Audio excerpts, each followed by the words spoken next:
Halo Smart Viewers, welcome to Movie Freak. Dimana di sini kita akan ngebahas seputar film-film dan film sebagai reviewer nomor 1 di Kemanggisan. Kembali lagi bersama gue Zulfikar, host Gen Z si paling mudian. Tapi di sini kita nggak bakal ngebahas satu review film aja Smart Viewers. Di sini ada 2 film yang sedang naik di bioskop dari Lebaran kemarin. Film yang bombastis, viralnya tidak lain dan tidak bukan, filmnya adalah Badarawi di Desa Penari versus Siksa Kubur. Nah, kalau ngomongin jumlah penonton sejak video ini dibuat, jumlah penontonnya udah banyak banget Smart Viewers, yaitu sebanyak 2 juta lebih. Tapi kalau ngomongin penonton ya udahlah. Tapi kalau kita kulik lebih dalam, kita gitu kan, lebih dalam lagi, kira-kira film mana nih yang lebih baik. Nah, Smart Viewers, tim Movie Freak sendiri sudah melakukan beberapa penilaian yang secara objektif. Kita sudah diskusi nih bareng-bareng, kira-kira film mana yang lebih bagus ya. Kita sudah mengkategorikan dari kategori-kategorinya itu masing-masing berdasarkan bobotnya itu berbeda-beda Smart Viewers. Jadi sistem bobotnya ini kita ngeliat nih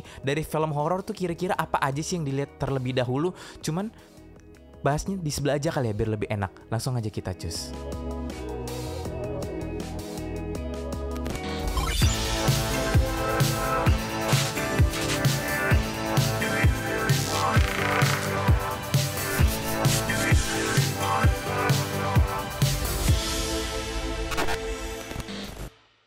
Round 1. Dari segi plot, menampilkan betapa kejamnya dan liciknya Badarawi itu sendiri. Buat kita para penonton yang pengen menikmati film yang gak perlu banyak mikir, film ini sangat cocok karena dari awal film aja itu sudah diberikan beberapa petunjuk film ini mau mengarah kemana dan apa yang akan terjadi. Nah, cuman memang plotnya ini terasa repetitif gitu loh. Ada sedikit hal minus yang menurut gua cukup mengganggu, yaitu kan genre film ini kan film horor, tapi pada awal sampai pertengahan film itu menurut gua terlalu dragging karena gue kurang mendapatkan kesan horor di situ. Kita beralih ke film sebelah, yaitu film Siksa Kubur. Film Siksa Kubur ini menurut gue bagus banget, walaupun dengan premis yang cukup simpel. Joko Anwar menurut gue bisa mengemas film ini dengan sangat baik. Dari awal sampai akhir film, kita penonton itu selalu dibuat fokus kayak, aduh gue nggak mau ketinggalan nih selanjutnya ada apa gitu loh. Film Joko Anwar ini tidak menyampaikan pesan itu secara terang-terangan banget, dan bahkan kita jadi berspekulasi sendiri kira-kira pesan yang ingin disampaikan ini apa.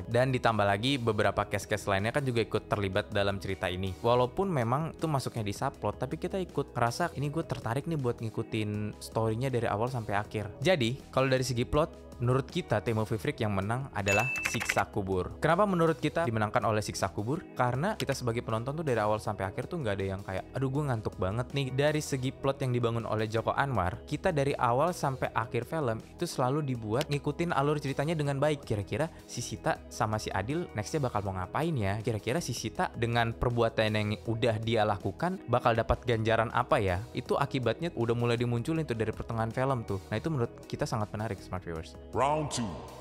Dari segi scoring, film Badarawi dari segi pengemasannya aja tuh memang film ini tuh dari awal sudah jor-joran banget. Bahkan ambience yang dibangun ketika kita menonton itu sangat memanjakan kuping kita. Contoh yang bisa dilihat adalah ketika Mila memasuki angkara murka, perasaan panik yang dirasakan Mila tuh bisa kita rasakan juga. Ditambah lagi untuk penempatan scoringnya, itu menurut gue soundtracknya itu sangat cocok untuk menggambarkan Badarawi yang kejam. Selanjutnya kita beralih ke film Siksa Kubur. Dari segi scoring sendiri, film Siksa Kubur ini sudah dikemas dengan baik dari awal sampai akhir film. Bisa kita lihat dari bagaimana cara Joko Anwar ngebangun tensi horornya itu dari awal sampai ending film itu sangat baik. Untuk kategori ini dimenangkan oleh Siksa Kubur. Nah, alasannya kenapa Siksa Kubur ini berhasil ngebuat dari awal sampai ending film itu tensinya selalu naik. Kita sebagai penonton ikut deg-degan atas apa yang akan terjadi oleh si Sita sama Adil itu sendiri. Beda dengan film Badarawi sendiri itu memang ada kesan horornya, tapi kadang ya udah kita kadang dibuat biasa aja atau ngantuk, tapi kadang tiba-tiba naik, kaget, tegang. Round 3. Dari segi visual, film Badarawi ini sangat jauh berkembang ya kalau misalnya kita bandingin dengan film sebelumnya. Dari segi coloring yang serba pop out, lalu ada beberapa transisi yang sangat smooth. Ini bisa kita lihat dari ketika Mila berpindah alam ke angkara murka. Gue tuh yang lihat kayak,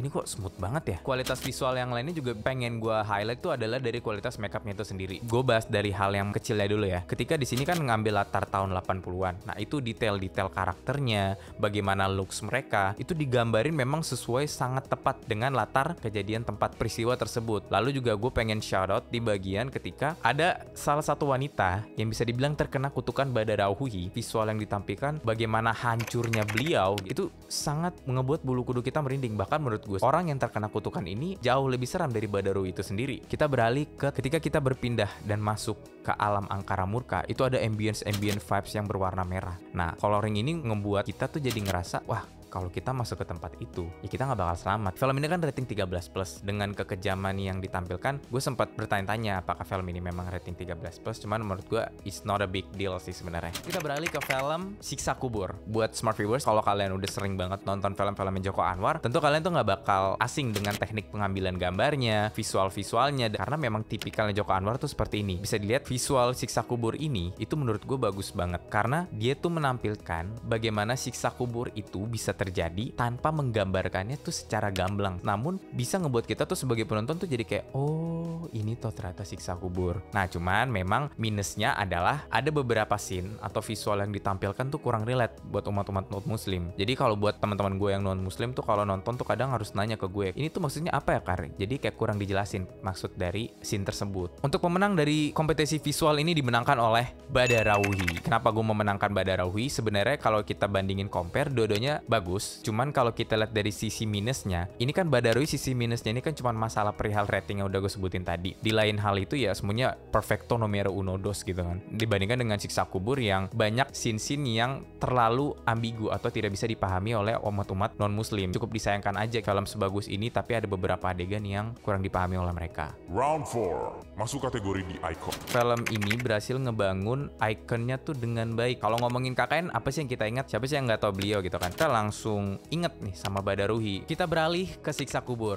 Jujur menurut kita nggak ada satu icon yang bisa menjadikan kita kayak mikir kalau kita ngebahas film ini 10 tahun ke depan itu bakal selalu diingat. Lain hal seperti film Pengabdi Setan, kita selalu inget, oh ibu-ibu. Tapi kalau di film Siksa Kubur ini sendiri ya tidak ada karakter ikonnya sama sekali. Karena kenapa ya? Karena memang tiap karakter yang ada pada film ini tuh mendapatkan porsinya dengan pas. Untuk kategori ikon ini dimenangkan oleh Badarauhi karena film Badarauhi ini sendiri bisa ngebentuk mindset kita untuk selalu mengenang si Badarauhi itu sendiri. Sedangkan kalau di film Siksa Kubur yang bakal kita ingat itu adalah plot alur ceritanya. Semisal kayak si Wahyu atau Sita. Tapi yang pasti bakal kita ingat tuh bagaimana plotnya ini tuh dibangun. Round 5 kita masuk di acting. Beberapa pemain dari film Badarauhi ini bagus banget menurut gue ya. Khususnya gue pengen shout out ke Aulia Sara yang berperan sebagai Badarauhi. Dia berhasil memerankan sebagai tokoh yang sangat kejam dan keji. Ketika kita melihat sosok Badarauhi itu sendiri di Aulia Sara, kita pasti rasa kayak, kok gue takut banget ya sama nih orang ya. Gue juga pengen shout out di karakter utamanya, yaitu Maudy Evrosia dan Clarista Taufan. Itu ketika mereka memerankan adegan menari, itu tariannya sangat bagus, smart viewers. Kan mereka kan di sini basicnya ini kan gak bisa menari,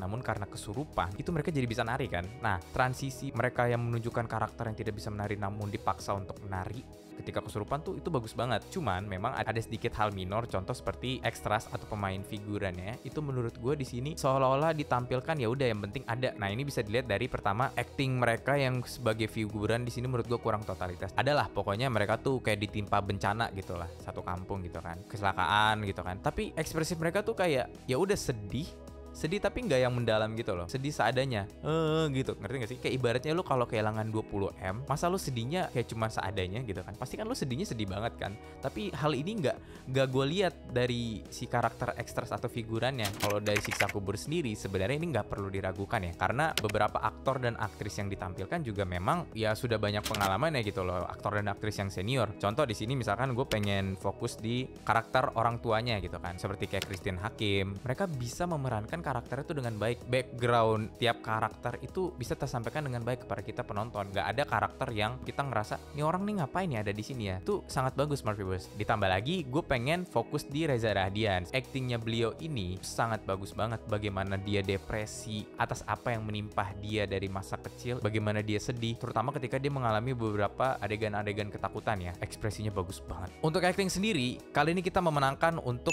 Siksa Kubur karena tiap tokoh yang diperankan oleh para cast-cast di sini itu tidak ada yang terasa sia-sia. Tiap pendalaman karakternya itu memang sudah memenuhi standarnya itu dengan baik. Beda dengan Badarauhi yang seperti yang udah gue sebutin tadi, ada beberapa cast yang terkesan dibuat ya udah seadanya aja gitu tampil. Round 6 kita masuk di impact. Impact ini sendiri untuk di Badarauhi menurut gue sangat memiliki impact yang besar, tidak hanya di Indonesia namun di beberapa negara lainnya. Film Badarauhi ini adalah film pertama yang dibuat dengan certified IMAX di Asia Tenggara negara. Jadi otomatis film ini juga bakal tayang di beberapa negara lainnya juga. Dan film ini bagus untuk memperkenalkan budaya kita Indonesia gitu loh. Horor itu tidak hanya terkesan untuk menakut-nakuti, tapi ada unsur kebudayaan di dalamnya yang ingin diperkenalkan. Kualitas horor film Indonesia ini juga bisa bersaing kancah-kancah internasional. Menurut gua, film ini bakal akan dibahas terus selama 10 tahun ke depan. Jadi orang tuh nggak bakal lupa, terutama orang Indonesia itu sendiri ya. Lalu kita beralih di bagian Siksa Kubur. Nah, kalau Siksa Kubur ini menurut gua cukup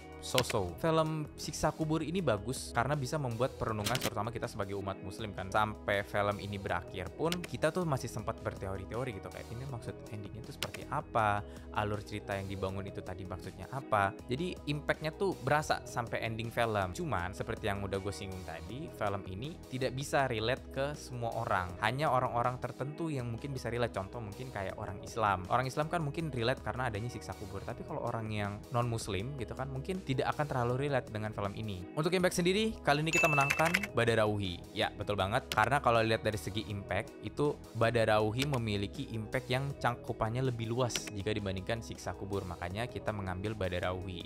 Smart viewers, setelah kita melakukan beberapa penilaian berdasarkan kategori tadi, kita berhasil menyimpulkan bahwa yang menang pada film ini adalah Siksa Kubur dengan perhitungan sebagai berikut.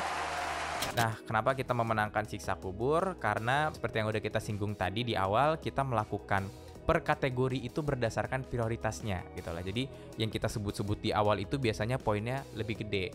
Nah, kalau kita lihat tadi itu poin-poin yang lebih pentingnya itu kebanyakan dimenangkan oleh Siksa Kubur. Nah, Smart Viewers, di deskripsi kita juga nge-share kolom penilaian yang bisa kalian utarakan bagaimana nih dari sudut pandang kalian menilai film ini. Jadi nanti jangan lupa tulis di bawah nanti penilaian kalian seperti apa, lalu tulis di kolom komentar hasil penilaian kalian. Kurang lebih kayak gitu aja Smart Viewers. Jangan lupa untuk like, comment, share, dan subscribe YouTube channel Binus TV, dan jangan lupa nyalain loncengnya biar kalian nggak ketinggalan video-video terbaru dari kita. Dan jangan lupa untuk follow sosial media kita biar kalian nggak ketinggalan seputar info menarik tentang film-film dan film di TikTok kita yaitu movie.freak dan Instagram kita moviefreak.review. See you Smart Viewers, bye.